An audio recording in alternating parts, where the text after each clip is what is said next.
from last 4 years, having no formal education, and housewife. She is housewife, resident of Habib Colony, Rahim Yarkha, which is 20 minutes away from the Sheikh Zayed Hospital.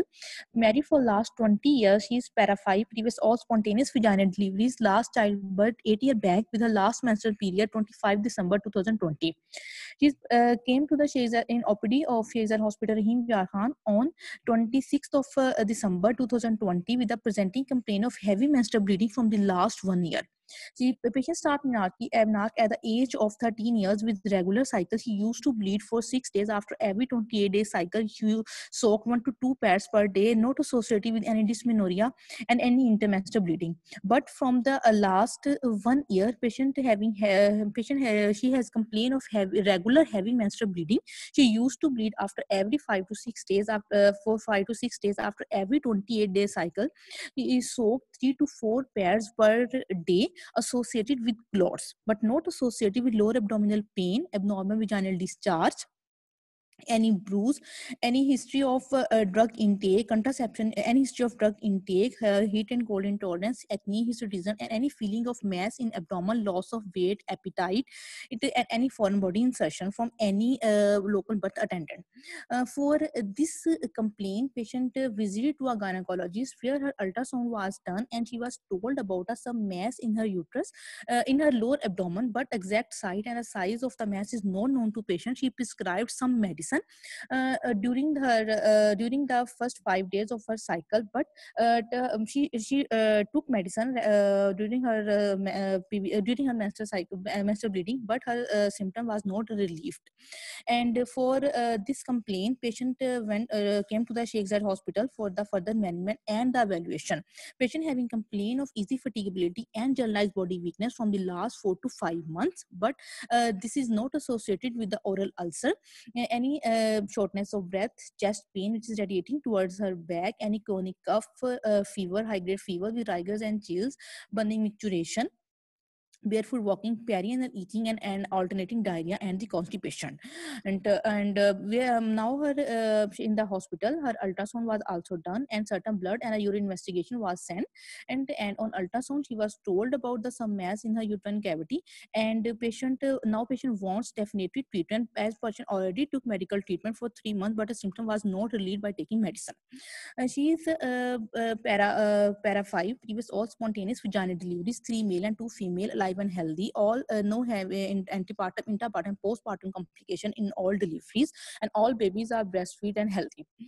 She is regarding her past medical, family, and the surgical history is non-significant. She is non-addict, non-smoker, having normal sleep, appetite, and having normal bowel habits. Her husband is a shopkeeper, earns 20,000 per month, living in her own house, and needs basic necessities of life with difficulty. 44 years old lady, sitting comfortably on couch, well oriented with time, place, and person, answering my question comfortably. She is having BMI 25 kg per meter square. Her pulse is 82 beats per minute. Blood pressure is 120 by 80 millimeter of mercury. Temperature is 98.6 degree Fahrenheit. Respiratory rate is 16 breaths per minute. She looks pale, but having no cyanosis, clubbing, jaundice, and a cornucopia. All accessible lymph nodes, including supraclavicular lymph nodes, are not palpable. Bilateral breasts are symmetrical with normal nipple areolar complex and having no lump palpable in all 4 quadrants of breast, with normal vesicular breathing, having no added sound. Apex beat is at the 5th intercostal space and mid-clavicle line, and first and the second heart sound are audible. On abdominal examination, abdomen is flabby with no stria, scar mark, and visible pulsation on the abdomen. Honey orifices are intact. On perineal examination, vulva vagina looks normal. Mild bleeding present at the introitus. On sterile speculum examination, cervix looks normal and a bleeding coming from the os. On bimanual examination, uterus is anteverted, 10-week size uterus, mobile, non-tender, and bilateral adnexa clear. Madam, I need certain investigations. What you need? Madam, I need blood group with Rh factor. Blood group is O positive. And complete blood count, in which I need hemoglobin in gram per deciliter, total leukocyte count, and platelets. Hemoglobin 8 gram per deciliter, TLC platelets normal. Okay. Madam, I need CBC with peripheral smear. Peripheral smear not available. Okay. Madam, I need hepatitis B surface antigen and anti-HCV. Hepatitis B positive. Madam, either it is confirmed by ELISA. Yes. Okay. Madam, I need liver function test in which I need AST, ALT and alkaline phosphatase. Liver function tests are normal. Madam, I need urine complete investigation, urine routine examination in which I need microscopy and biochemistry. On microscopy, I need pus cells. On biochemistry, I need sugar and proteins. Normal urine complete examination. Okay, madam, I need pelvic scan for the size of uterus, any focal lesion, and any mass in the uterus, endometrial thickness, and adnexal pathology. Ultrasound will discuss later. Okay, madam. Summarize. 44-year-old, para 5, previous of spontaneous vaginal deliveries. She is having with heavy menstrual bleeding, and she is anemic, hepatitis B surface antigen positive. On examination, uterus 10-week size uterus, mobile, non-tender, and bilateral adnexa clear. What is your differential diagnosis? But on the basis of history, examination, and available investigation, my first differential diagnosis is fibroid uterus. Okay, why fibroid? And madam, because patient having in reproductive age 35 to 45 years, fibroid is more common, and patient having regular heavy menstrual bleeding.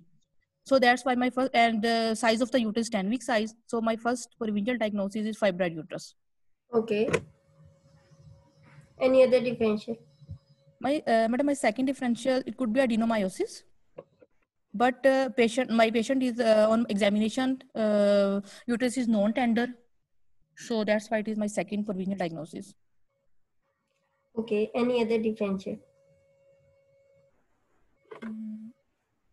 No, madam. What is the age of your patient? Madam, 44 years. Madam, it at this age it could be endometrial hyperplasia, but the size of the uterus is 10-week size, and in endometrial hyperplasia, size is not increasing that much. Endometrial hyperplasia cannot occur with fibroid or adenomyosis. Yes, ma'am, it could be. Can coexist or not? Yes, madam, it could be coexist. Then why it's not your third differential? But I thought that the size of the uterus is 10-week size, but it can be coexist. There can be coexistent pathologies. Yes, madam. Yes, madam, it could be coexisting pathology. 30% incidence of hyperplasia with fibroid. 30% or 10%? What is the incidence of hyperplasia with? Madam, incidence is not written. I don't remember, but it can be coexist with endometrial hyperplasia. Endometrial CA it could in 3% incidence and 30% incidence of endometriosis and PID with fibroid uterus. So, is it possible or not? Yes, ma'am, it could be possible. Okay. How will you manage it? Madam, before management, I need pelvic scan. What The size of on uterus, pelvic focal lesion. Madam, size of the uterus, endometrial thickness, any focal lesion, and any adnexal pathology. Uterus is 11 into 9 into 7 centimeter. Okay, ma'am. And 2 into 2 centimeter hypoechoic area in fundal region. Okay, madam. Madam, either it is distorting the cavity or not? No, not distorting. No, the cavity is not distorted. Okay, madam. Madam, any adnexal pathology? 3 into 3 centimeter right adnexal cyst. Okay.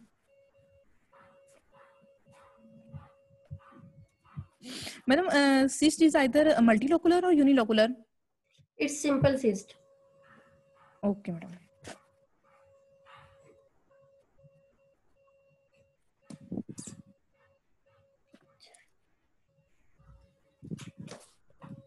First of all, I will consult the couple regarding the diagnosis that she is having a heavy menstrual bleeding, and it is due to the fibroid that is present in the uterus. And first of all, I will it may be a coexisting endometrial pathology. I will plan her endometrial sampling, and I will plan her endometrial sampling by a pipal.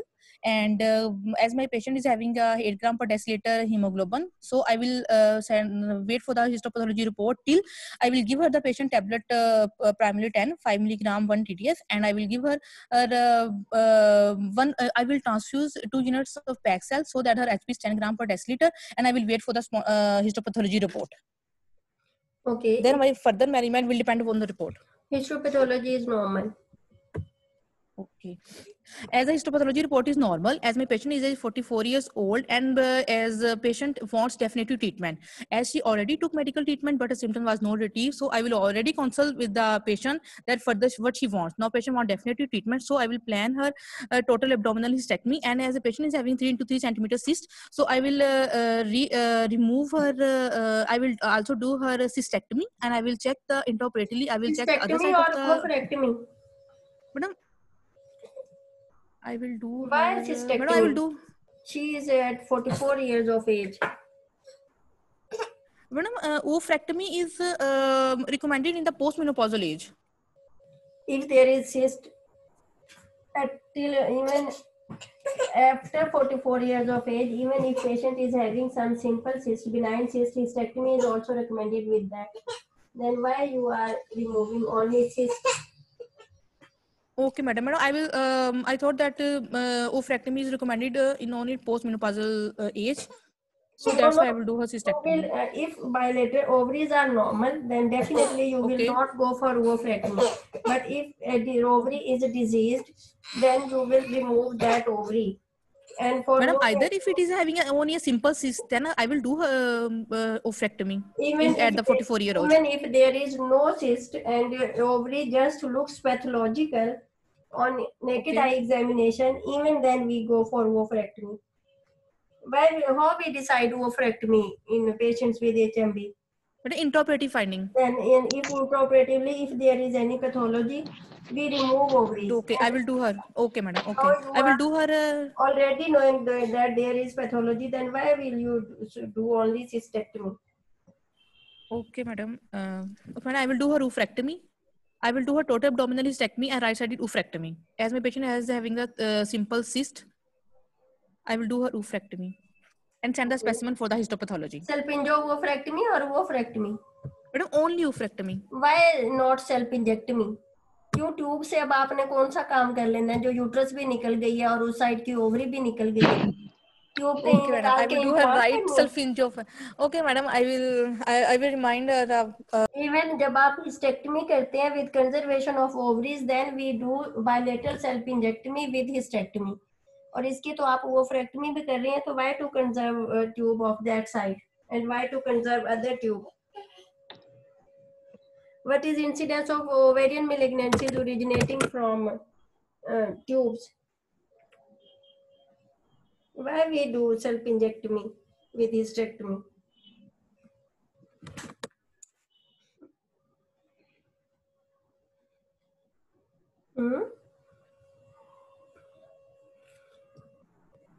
Ji doctor Shaista bilateral salpingectomy करते हैं वो hysterectomy के साथ या नहीं करते doctor Shazia high grade squamous cell carcinoma से prevent करने के लिए कितना परसेंट इंसिडेंस है high grade squamous cell carcinoma का सीरस कितने परसेंट है इंसिडेंस 60% रिस्क होता है ma'am arising from the tubes जिसको हम प्रिवेंट कर सकते हैं बाय बायलैटरल सेल्फ इंजेक्शन 60% 60% बहुत ज्यादा है नहीं इतना ज्यादा नहीं है मुझे 30 to 40 याद आ रहा है ईबीएम में है मैडम मैं दोबारा रिकंफर्म करने ईबीएम में है ये लिखा हुआ ओके इसका स्क्रीनशॉट शेयर कर देना डॉक्टर शाइस्ता इतना ज्यादा नहीं होता 60%।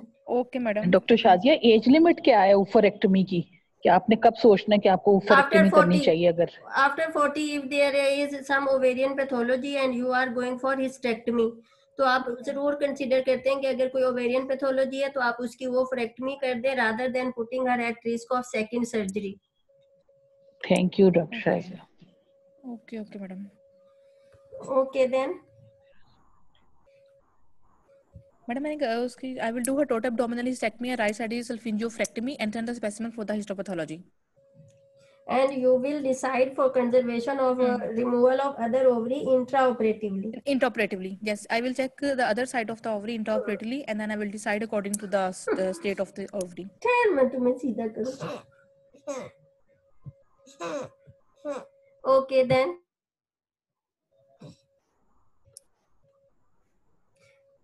How will you do her hysterectomy? How will you prepare her? How will you prepare her for hysterectomy? Okay, madam. As a patient is having a 8 gram per deciliter, I will transfuse the 2 units of blood so that her HB is 10 gram per deciliter, and I will arrange the more 2 units of blood. I will take written informed consent, and I will prepare her I will prepare the patient for the hysterectomy. I will take the anesthesia fitness, do a liver function test and renal function test, and I will inform the collaboration with the physician, as my patient is a hepatitis B surface antigen positive, and I will inform the OTA staff and anesthetists, as my patient is a hepatitis B surface antigen positive. I will mark her file, and I will proceed for the her procedure at the end of and I will proceed for the procedure in the next elective list, and I will do her total abdominal hysterectomy. I will give her the financing incision after the taking and do her total abdominal hysterectomy by 3 clamp method and right side salpingophractomy. पे भी फेनेस्टीलिन CN देते हैं. Dr. Sajay, 10 week size uterus hai. If there is a size of the uterus is more than 18 to 20 week, then I will go for the midline incision. What is definition of fenestyl CN? What are types of low transverse CN? Is there any difference between low transverse CN or fenestyl CN and Joel Cohen's CN?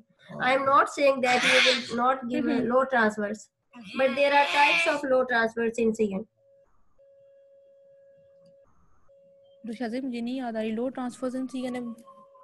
इसमें फेनेस्टील है और Joel कोहेन्स है, और इन दोनों में difference है. I am not sure, but मेरा ख्याल है कि ये जो फेनेस्टील है ये हम सिर्फ सेक्शन के लिए यूज करते हैं.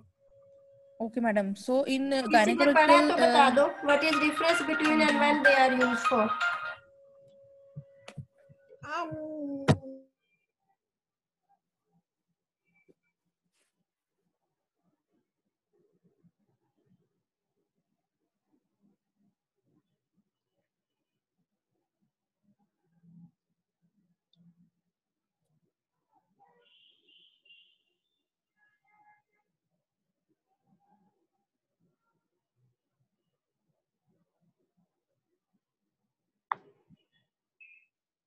So it's safer to say low transverse CN, not fenestyl. ये आप कंफर्म कर लो, ये कहीं ड्यूअर्स में या शॉज में दी हुई हैं क्रियो ऑपरेटिव. Okay madam. के चैप्टर में लो ट्रांसवर्स CN. ठीक है मैडम. लो ट्रांसवर्स CN. Okay then. कैसे होगी इसकी total abdominal hysterectomy and by 3 clamp method, and right side is salpingophractomy, and then I will send close the abdomen in the and will check that, and for the hemostasis either it is cured, and then I will close the abdomen in the reverse order, and I will send the specimen for the histopathology report, and I will shift the patient for the ward for the post-operative monitoring, and I will remove her catheterization after 24 hours and discharge the patient after 48 hours, and follow up in her the OPD at the turn post-op day for the removal of the stitches and the follow-up of the histopathology report. And I will give her that oral hematinics and make sure and give her dietary advice and make sure that she should be take the oral hematinics. उसे physician को भी भेज देना. She is HCV positive. She will die of CLD. Yes, madam.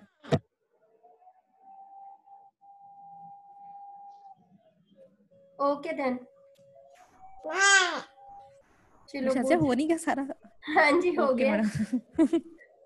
ये वो फ्रैक्टमी और self इंजेक्टमी के अपने कॉन्सेप्ट क्लियर करो. Yes madam. ये मुझे आज जो है ना ये बात सही पता चलेगी. मैं समझ रही सिर्फ पोस्ट मेनोपॉज हमने सिर्फ ये करनी है. आपने भी बताया कि 40 इयर्स के बाद हमने वो फ्रैक्टमी डिसाइड करनी है. ये आपकी शॉज में कहीं लिखा हुआ है, if there is even simple cyst of more than 10 centimeter after 44 years of age, we consider a total abdominal hysterectomy with oophorectomy. Madam after 40 और 44? 44. अच्छा 44 इयर्स. Okay madam. और इसकी तो हम ऑलरेडी हिस्टेक्टमी कर रहे हैं, और जब भी आफ्टर 40 हम हिस्टेक्टमी प्लान करते हैं, then we decide for conservation और removal of ovaries intraoperatively. If there is any pathology we do ovariectomy. Okay madam. Okay madam. Thank you.